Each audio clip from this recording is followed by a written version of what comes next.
Halo semuanya, perkenalkan nama aku Suci Ratana Sowandi, bisa dipanggil Suci, dan di sini aku sebagai mentor kalian yang dimana kita akan membahas lebih lanjut tentang study case dan bagaimana cara mengatasinya.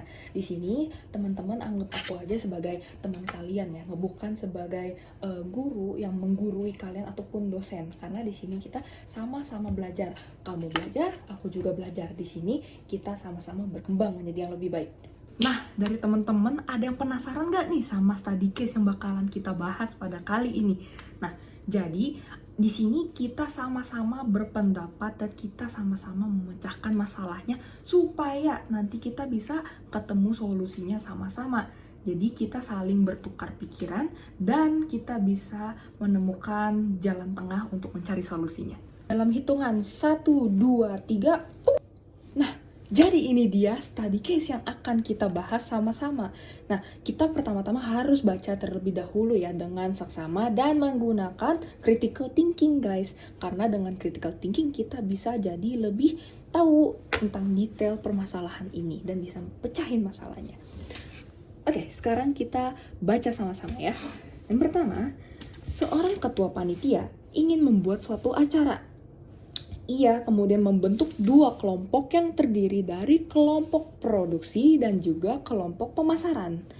Nah, pada suatu hari ternyata tim ini tuh mengalami adanya suatu permasalahan antara tim produksi sama si pemasaran. Nah, terus ternyata permasalahan ini tuh adanya sebuah miskomunikasi. Ini sering terjadi ya di sebuah kepanitiaan atau event-event yang sedang berjalan ya.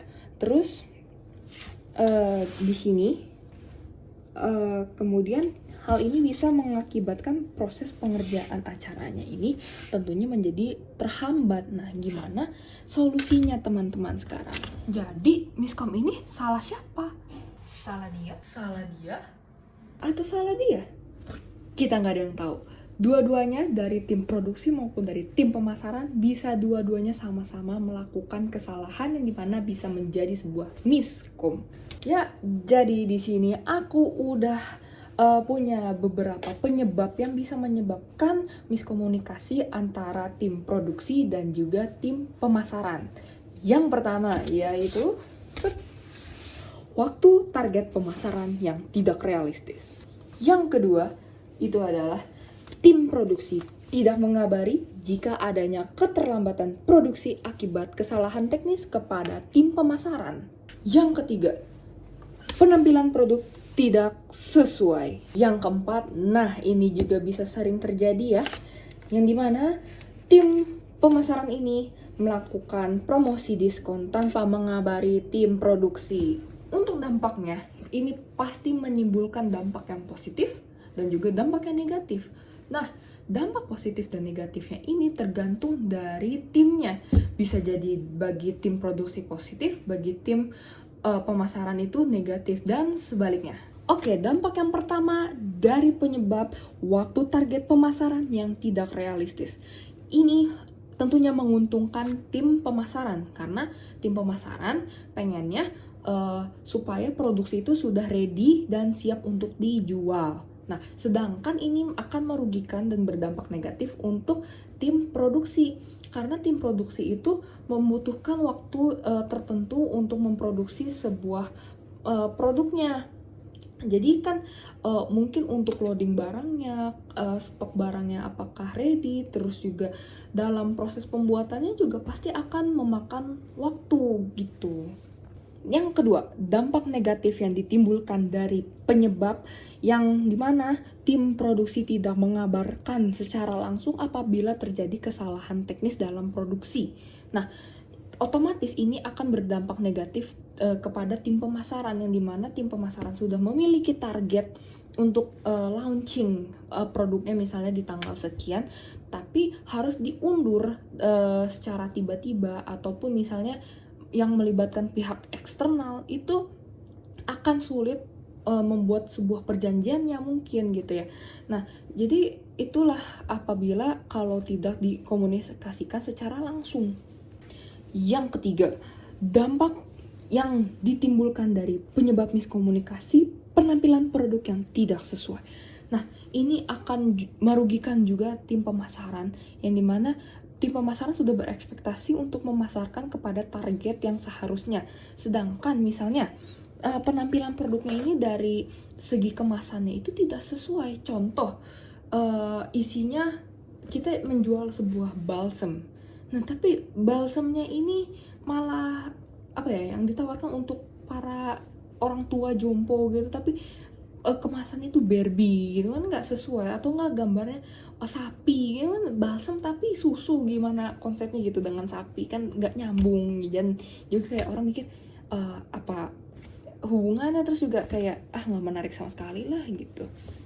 Oke, dampak yang keempat yang ditimbulkan dari penyebab miskomunikasi, mengadakan promosi diskon tanpa mengabari tim produksi. Nah, ini akan merugikan tim produksi. Nah, tim pemasaran itu dengan seenaknya mungkin pada saat itu langsung meluncurkan nih promo besar-besaran, diskon besar-besaran. Nah, padahal itu akan merugikan tim produksi, yang dimana mereka harus kebut semua sistem produksinya. Jadi padahal barangnya belum ready, tapi udah harus produksi lagi dengan waktu yang sudah ditentukan, karena kan gak mungkin membuat customer itu harus menunggu berlama-lama kan dengan yang sudah dijanjikan oleh tim pemasaran. Sedangkan tim produksi ini tidak mampu untuk memenuhi keinginan konsumen, karena produk yang ingin diproduksi itu tidak memiliki bahan baku yang cukup. Lalu, solusi apa yang harus kita ambil? Solusi pertama, semua komunikasi harus transparan, tidak ada yang ditutup-tutupin. Yang kedua, terus terang dan menggunakan bahasa yang tepat. Jadi, dikomunikasikan ada dua bahasa ya, verbal dan juga non-verbal. Nah, keduanya ini harus digunakan dengan tepat dan sesuai. Kalau misalnya nggak sesuai gimana? Nih, contoh ya. Ini nggak apa-apa kah kalau misalnya hasil produksinya cuma segini? Nggak apa-apa. Nah, jadi menurut kalian itu sebenarnya dia mengungkapkannya dengan hal ke arah yang positif atau yang negatif? Tentu kita pasti mikirnya negatif dong. Karena dengan gerakan yang seperti mengusir, terus juga tidak peduli, cuek gitu ya. Nah, jadi itu pentingnya menggunakan bahasa verbal dan non-verbal. Sebenarnya dari si tim pemasaran ini, dia niatnya ngomong gak apa-apa tuh biasa aja. Tapi dengan gerakannya begini, orang akan menarik kesimpulannya dengan negatif. Gak apa-apa ini maksudnya tim pemasarannya tuh gak seneng sama tim produksinya. Sekarang aku pengen tahu, menurut kalian betapa pentingnya dari empati, sabar, toleransi, dan juga kolaborasi. Ya, semuanya ini itu penting dalam pelaksanaan acara. Karena tanpa mereka ini yang empat tadi, tanpa empati, sabar, toleransi, dan juga koordinasi, itu event atau acara tidak bisa berjalan dengan mulus. Karena kalau misalnya hanya dengan emosi yang meledak-ledak, menggebu-gebu gitu ya, entah up atau down gitu, itu gak bisa berjalan dengan lancar teman-teman ya. Jadi semua tuh harus seimbang, mengerti satu sama lain, sehingga kita bisa saling memahami apa dari kedua pihak tim yang inginkan. Misalnya tim produksi inginnya pemasaran dilakukan pada tanggal sekian, karena kami memiliki stoknya hanya segini misalnya. Nah, terus di tim produksi pemasarannya juga harus bisa menyeimbangkan tim produksinya. Oh, produksi itu bisa ready-nya pada tanggal sekian, maka aku harus menentukan targetnya pada tanggal sekian. Dan juga misalnya kalau mau buka promosi, ya promosinya harus sesuai dengan tanggal produksinya. Seperti itu. Nah, itu dia tadi sesi mentoring kita. Nah, dari teman-teman apakah ada pertanyaan? Kalau pengen tanya, tanya aja ya. Oke, kalau dari teman-teman udah gak ada pertanyaan lagi dan udah ngerti nih, ya, jadi sesi mentoring pada hari ini aku tutup. Dan juga terima kasih kepada teman-teman yang sudah hadir pada hari ini. Dan sampai jumpa di sesi mentoring lainnya ya. Dadah!